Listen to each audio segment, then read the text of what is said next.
This year's Brawl Stars World Finals will be held in Disneyland in Paris from the 25th to the 27th November. If you would like to get all up to date on everything there's to know, then you've come to the right video. First, I want to give a huge thank you to OnePlus and Google Play for sponsoring this video, as well as for sending me a OnePlus 10T. My favorite thing about this is the 120Hz display. If I show you guys here on camera, you can see just how smooth it is. Honestly, it's a must for playing Brawl Stars. Now I'm super excited to also be a part of the Brawl Stars Open Tournament, which is also sponsored by Google Play and OnePlus, featuring a whole $50,000 US. The tournament is split into 3 stages, with the first stage being open to everyone in North America who's 16 years or older.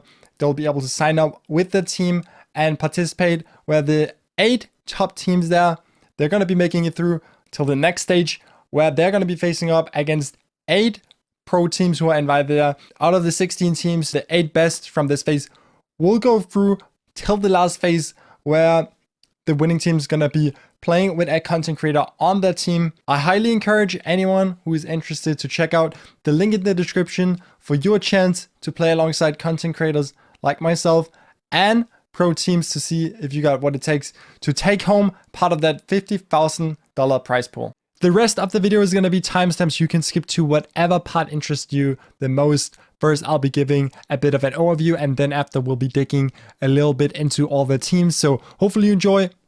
Let's jump right into it. Okay guys, so for the first 2 days of the event, we're going to be having the stream starting at 4 p.m. UTC, and it's going to be ending on 7 p.m. UTC. On the first day, we'll have the part 1 of the round of 16. And on the second day, we're going to be having the part 2 of the round and 16. And on the last day, we're going to be having a stream from 1 p.m. UTC until 7 p.m. UTC, where we're going to be having the quarterfinal, the semifinal, as well as the grand final. The tournament format will be single elimination with sets best of 5, except the grand finals, which will be best of 7. Leading up to the World Finals, it is likely that they won't put up any additional balance changes, at least in the weeks just before, but we're probably going to be seeing some changes to the map pool. That'd be nothing new, as the map pool is constantly changing. I will put up the map pool as it is up now, but there could potentially be changes to that leading up to the World Finals. The first Brawl Stars World Finals was held in Busan, then it was held online because of COVID, and then in 2021 it was held partially online in Bucharest, which means that now, this year in Paris, it'll be the first time in 2 years that it's held fully at an event, as well as having live attendances. It was possible to buy a ticket to go to the event and see the show live, but they announced after 6 hours that already all the tickets had been sold out. So by the time that this video is coming out, like, you definitely cannot get any ticket, unfortunately. However, you will be able to watch the event on event.brawlstars.com, and you'll be able to get brand new rewards, including a brand new Tara skin that's coming out and some pens and sprays. Keep an eye out, and make sure you go do predictions over there, watch the event from the side if you want to interact there, and make sure you get this new rewards. Now, it is not just the viewers who have something to gain here from this tournament. Obviously, the players have a lot of stake, as there's been announced a $500,000 prize pool for the event, as well as a possibility for that to go all the way up to $1 million through crowdfunding, which there's going to be some sort of offers in the shop. And the best we have for now, we can look at what they offered last year, which was the championship Cold, which I hope we will get some similar, because that was awesome. We don't know the prize pool distribution either.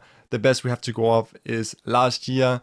And I guess we'll have something similar this year. Now, the broadcast talent has also not been announced yet, so our best reference is to look at the mid-season invitational and see who casted there. And here's a list of all the casters, and it is likely that we'll have some of the same casters returning again, but of course there could be some changes here as well. Now we finally come to that one thing we know a lot about, and that is what teams have qualified and what rosters these teams are going to be playing with, because in the rule sets it's written that once a team is qualified, the roster is locked. So let's get right into that. We're going to be starting off with East Asia, since they're the current world champion holders. Now, before we do that, I want to highlight the OnePlus 10T, and one of the coolest things about it, you can see on the screen how fast it charges, because this goes super fast at 150 watt. So you can see it literally going up on the screen. In North America, it lets you charge up to 125 watt. Now you can see it's been just 8 minutes and it's already at 88%. Actually, it can charge from 1 to 100% in just 20 minutes. If you're worried about the phone overheating, it's also got a 3D cooling system. And very important for playing Brawl Stars, it's got 360 antenna system, which allows for a strong Wi-Fi signal no matter how you're holding the device. And now, like I already mentioned, the 120 Hertz refresh rate on the display, it makes Brawl Stars super smooth, and it's my favorite thing about the phone. Now that's just a few key features of the OnePlus 10T. Okay guys, so we're starting off with East Asia, the region currently defending the world champion title, and more specifically SESA division. They are defending the world championship title, and this year they qualified with not just one but two teams in the region. So what happened was the winning team of last year, consisting of Tampo, Tensai, Achapi, or Mameshi, they split up into two new teams, and they have been dominating the region this year, both sitting on top of the leaderboards with a good distance to the third place. Now for the mid-season invitational, only one of the two teams were able to qualify, and SESA Division 1, they were the one who went, and they ended up winning it in the end of the tournament. It is important to point out as well that before the MSI were even played, Mameshi did end up leaving SESA Division 1. And now the team consists of Moyo, Guku, and Kenji playing alongside with Tampo. If we take a look at the performance of SESA 1 over the year, we can see that they qualified for all 7 monthly finals, and they made it to the finals in 6 of them, and they took home 4 of them. So that is an amazing performance in the region over the year, and you can see why they took the #1 spot. On SESA Division 0, there haven't been any roster changes throughout the year, and the team have been consisting of Tensai, Achapi, and Kuro. If we take a look at the performance of SESA Division 0 throughout the year, they also made it to all 7 monthly finals, and they made it to the finals in 5 of them and won 3 of them. So amazing performance for SESA Division 0 as well, and they're going to be a strong contender in the World Finals. And of course, if you look at SESA as an org in East Asia, they have been absolutely dominating. So good job, well done. Now moving on to the biggest region, EMEA, with a total of 6 World Finals spots, absolutely ruining my OLA. As always, it doesn't really get closer than the EMEA, with Bucks and Humble just barely not making the cut. Starting off, looking at the #1 seed, Tribe Gaming EU, we can see that with Spen leaving the team in the beginning of the year, that Tom remains the last active player from the winning Nova Esports team in 2019, now playing alongside Yoshi and Lina In, who joined throughout the year, and Drake, who joined the team with him back in 2021. Now with Tribe Gaming being the #1 seed in EU, also at the time of the MSI, they did get to play there, where they lost in the first round against STMN. Now it is important to note that they were playing without Lina In at this time. Now with Lina In on the team, we'll see if they at Worlds will be able to break the curse of #1 seed EMEA teams losing in the first round. If we look at Tribe's performance over the year, we can see that they qualified for all 7 monthly finals and made it to the finals in 5 of them. And 2 of them, they took home the grand final. And the most recent October monthly finals, it was actually one of the 2 they won. So if that goes to show anything, it means that they're in shape right now. They're ready for Worlds. Let's see if they can take it. Now, next up, we got Totem coming in at a close 2nd place. And Totem actually didn't qualify for the MSI. They were not top 3 in the EMEA at this time. But with Joker joining the team in the middle of the year, many would probably argue that he's been the difference maker or the missing link for the team, and really elevating them to the next level here in the second half of the year, letting them reach the 2nd place that they have been wanting to get, obviously. If we take a look at Totem's performance throughout the entire year, they have managed to qualify for 6 monthly finals, making it to the finals in 2 of them, and winning 2 grand finals as well. Most recently though, they only made it to the quarterfinals, which is a bit surprising, but nonetheless, they're a strong contender at World Finals. Coming up next, we got SK Gaming, who's been sticking with the pillars from last year. Semantic as the team leader and Pedro as the coach.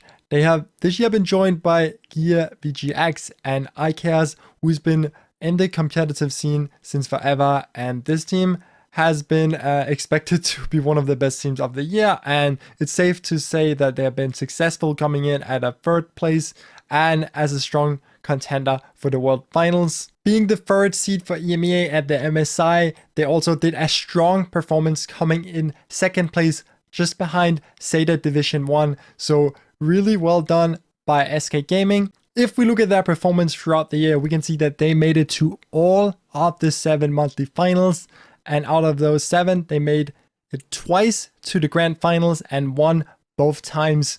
So pretty consistent team if they're making it to every single monthly final.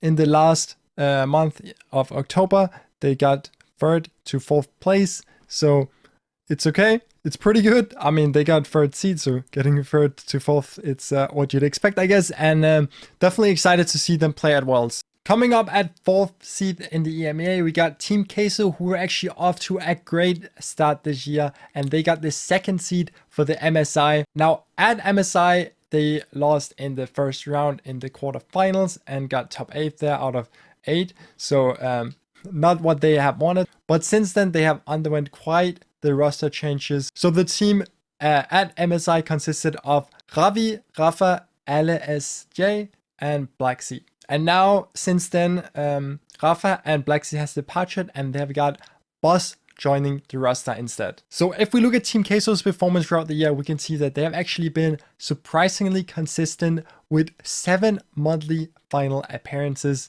Out of those, they have only made it to 1 grand final, which they won. But considering they have underwent so many roster changes throughout the year, it is hard to see how they would have been able to really achieve that higher level that you need to like develop over time, like synergy, etc. But it'll be definitely interesting to see if they manage to get that all together for when they're going to be playing at World Finals. Very exciting to see it indeed. Coming up next at the 5th seed, we got Navi, who got 2nd place at last year's World Finals, and now this year as EEC and EMEA region have sort of merged, there's been some problems. But if we take a look at the performance of Navi over this year, we'll see that despite them not being able to take part in the first EMEA monthly finals, they have been able to make it to 4 monthly finals, and out of those, they made it to the finals twice. And even though they haven't won a grand finals yet, we can see that in the last monthly final here in October, they did manage to get it all the way in the finals there. So they are looking really strong recently, and they are adapting more to the European style of play that they might not otherwise have been used to playing against. Former Craze Clan, now Chessmate Gaming, have barely made the cut, coming in at 6th place. So this team is going to be the underdog at Worlds, but there's still a lot of hope for them. This team has been rocking it this year, and obviously they are made it through to the World Finals. If we look at their performance throughout the year, we can see that they managed to make it till 5 monthly finals, and out of those 5, they made it to 1 grand finale. Most recently, they got to the quarterfinals, but nonetheless, exciting to see Chessmate Gaming perform at Worlds. Now for SESA and ANS, the pressure is on because there's only 1 spot for the World Finals, and the competition, it's gonna be fierce when there's only 1 spot. However, the winner of this spot, Stalwart Esports, they, out of all the regions, they have the most monthly finals of them all. They have more than double the amount of points than the 2nd place. So that is a crazy performance from them, absolutely dominating their region. Now, if we look at Stalwart Esports' performance over this year, we can see that they made it to all 7 monthly finals, and they made it to all 7 grand finals, and they won all 7 grand finals. So yeah, they're in really good shape, at least for the region.